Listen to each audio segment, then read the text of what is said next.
नमस्कार, जय शेतकरी राजा ह्या यूट्यूब चॅनलमध्ये आपले सर्वांचे स्वागत आहे। जय शेतकरी राजा ह्या यूट्यूब चॅनलला आजच सबस्क्राईब करा व बघा दररोजचे नवीन। राज्य शासनाने दुष्काळ निधी जाहीर केला। 33% जास्त नुकसान झालेल्या शेतकऱ्यांना 6,800 रुपये आर्थिक मदत देण्याचा निर्णय राज्य शासनाने घेतलेला आहे।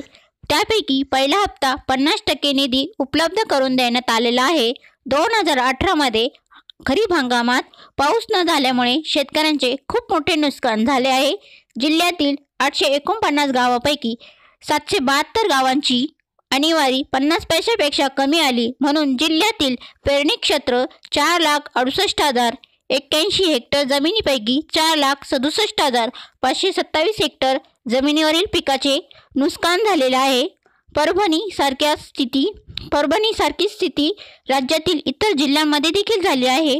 त्यामुळे आर्थिक संकटात सापडलेल्या शेतकऱ्यांना आर्थिक मदत देण्याची मागणी अनेक महिन्यापासून चालू होती।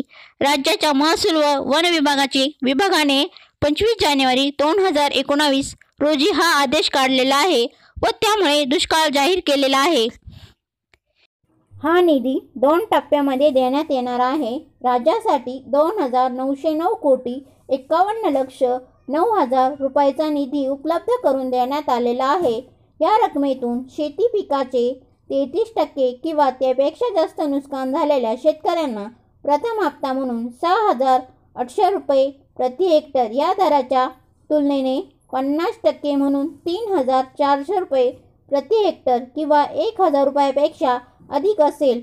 बहुवार्षिक फळ पिकासाठी ही प्रति हेक्टरी 18,000 प्रति हेक्टरी दराच्या 50% म्हणजेच 9,000 रुपये किमान 2,000 रुपयापेक्षाही अधिक असेल ती मदत म्हणून देण्यात येणार आहे।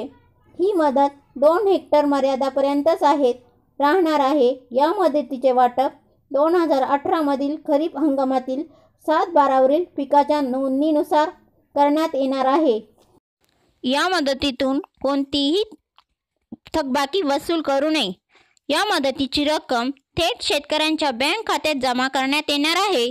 ही रक्कम खातेदाराच्या खात्यावर जमा झाल्यानंतर कोणत्याही बँकेने त्यामधून कसल्याही प्रकारची वसुली करू नये, असे स्पष्ट निर्देश महसूल व वन विभागाचे उपसचिव सुभाष उमराणीकर यांनी काढलेल्या आदेशात दिलेले आहेत। फळ पिकाच्या नुकसानीच्या पंचनाम्यासोबत ग्लोबल पोझिशनिंग सिस्टीम GPS चे फोटो आवश्यक करण्यात आलेला आहे। त्याच्या आधारे दाव्याची ग्राह्यता पडताळता येणार आहे। व्हिडिओ आवडला असेल तर व्हिडिओला लाईक करा। जय शेतकरी राजा या चॅनलला नक्की सबस्क्राईब करा व जास्तीत जास्त शेअर करा। धन्यवाद।